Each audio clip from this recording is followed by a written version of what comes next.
Good morning, welcome back to my channel. তো আজকের ব্লগটা আমি এখান থেকেই শুরু করছি। আর আশা করছি তোমরা সবাই অনেক অনেক অনেক ভালো আছো। আমিও বেশ মোটামুটি আছি। আর আজ আমি তোমাদের সাথে শেয়ার করব আমার 5 মান্থসের বেবির সাথে কেমন কি দিন কাটছে। তো ও সকালে ওঠার সাথে সাথে কিছুক্ষণ ওর সাথে খেলা করে নিই, মানে ধরো একটু গুড মর্নিং বললাম, ওকে একটু নিয়ে খেলা করলাম। তো এই সমস্ত করে তারপরে এখানে চাটা বসাই। আর এখন সকালে সেইভাবে ব্রেকফাস্ট করা হয় না, তোমাদের আগেও বলেছি। যেহেতু আমার মানে এর দুটো কারণ। প্রথম কারণটা হচ্ছে এক তো আমার নিউবর্ন বেবি, তাকে নিয়ে তাড়াহুড়ো করে সম্ভব না। আর দ্বিতীয় কারণ, আমার শাশুড়ি মা যেহেতু বলে গেছেন যে আমার ছোটো ছেলে আগে রান্না বান্না করবে, ও ডিউটি আছে, তো সেইভাবে তাড়াহুড়ো করে গুঁতোগুতি করে আমার দ্বারা অন্তত সম্ভব না। তো সকালে চা বিস্কুটটাই ভরসা।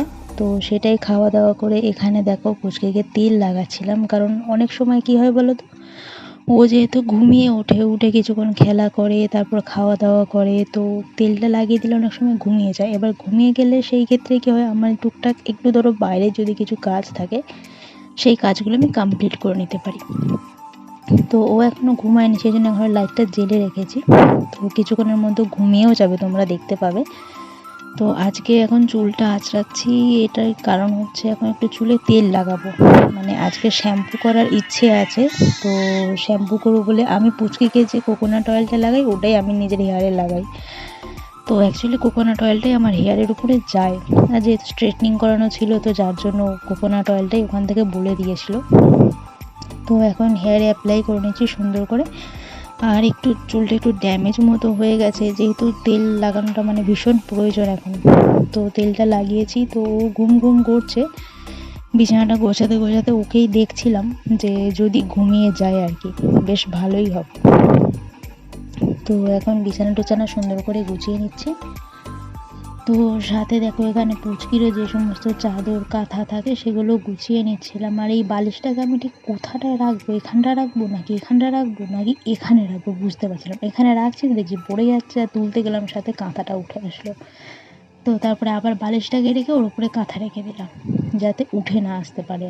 আর এই তোয়ালেটা দেখছো, এই তোয়ালেটা আর এই যে পুচকির জামাটা, তো এটা এখানে এই জন্যই রাখছি, কারণ ওকে স্নান করাবো, যেহেতু এখনও জেগে আছে। তো যদি ঘুমিয়ে না পড়ে তো এখনই করিয়ে দেবো, আর যদি ঘুমিয়ে পড়ে তো কিছুক্ষণ পরে করাবো। আর তেলটা যেহেতু লাগাই, কিছুক্ষণ গায়ে তেলটা রাখাটাও প্রয়োজন। তো এই সমস্ত করতে করতে দেখলাম ঘুমিয়ে গেছে। তো ভাবলাম যে আমি ঘরটাগুলো ততক্ষণে পরিষ্কার করে নিই। তো কথা মতো দেখো এখানে ঘরটাও পরিষ্কার করছি, আর লাইটটা বন্ধ করে দিয়েছি, কারণ লাইট যদি জ্বলে ও কিন্তু উঠে পড়বে আবার। তো এখানে এই যে আমি বেডের নিচে ঝাড়ুটা রেখে, মানে এটা আমার সুবিধা হয়। তো তারপরে দেখো এখানে সুন্দর করে ঝাড়ু পোছাটা দিয়ে, আর এখানে দেখো ঘরটা সুন্দর করে পরিষ্কার করে নিয়েছি। আর তারপরেই দেখো উঠে গেছে।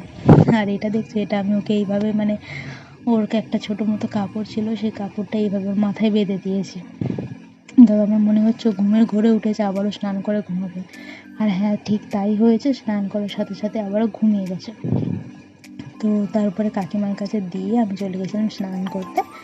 স্নান করে চলেছি, কারণ এখন ওকে একা ছেড়ে যাওয়ার মতো পরিস্থিতি নেই। মানে যখন আমি কোথাও যাই, মানে হয় কাকিমার কাছে না জেঠিমার কাছে ওকে দিয়ে যাই, মানে স্নান করতে যাই বা বাথরুমে যাই, কারণ ওকে একা রেখে গেলে ও পড়বেই নিচে। তো তারপরে স্নান টান করে দেখো আজকে ঠাকুরকে একটু আম দিয়ে পুজো দিয়েছি। আর লাড্ডু দিয়েছিলাম, কিন্তু হঠাৎ করে সকালে দেখছি না লাড্ডুতে কেমন সাদা সাদা দাগ হয়ে গেছে, সেই জন্য আর দিলাম না। আর ভাত ডাল বসিয়েছি, যেহেতু আজকে বাড়িতে পুজো আছে, নিরামিষ খাবো। তো ভাত ডাল, এখানে দেখো ঢেঁড়স আলু ভাজা করেছি। তো এটা দিয়ে লাঞ্চ করছিলাম। আর মানে যেহেতু কালকে উপোস ছিলাম, আজকে খাবারটা খেয়ে মনে হচ্ছিল বাপরে, মানে কতদিন খাবার খাইনি এরকম আর কি। তো দারুণ লাগছিলো। তারপর সন্ধ্যেবেলা দেখো পুচকিকে এখানে একটু রেডি করছি, আর ও কেমন গান শোনাবে তোমরা গানটা শুনবে। আর ওকে রেডি করে উপরে যাবো, কিছুক্ষণ পুজো দেখে খাওয়া দাওয়া করবো।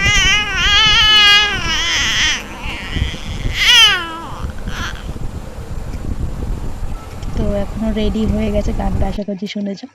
তো এখন যাচ্ছি ওপরে, কিছুক্ষণ পুজো দেখবো। আর ওপরে কিছুক্ষণ বসে পুজোটা দেখলাম, দেখে তারপরে আজকে দেখো এখানে অনেক কিছুই খাবার আমি নিয়ে চলে এসেছি, নিচেই খেয়ে নেব।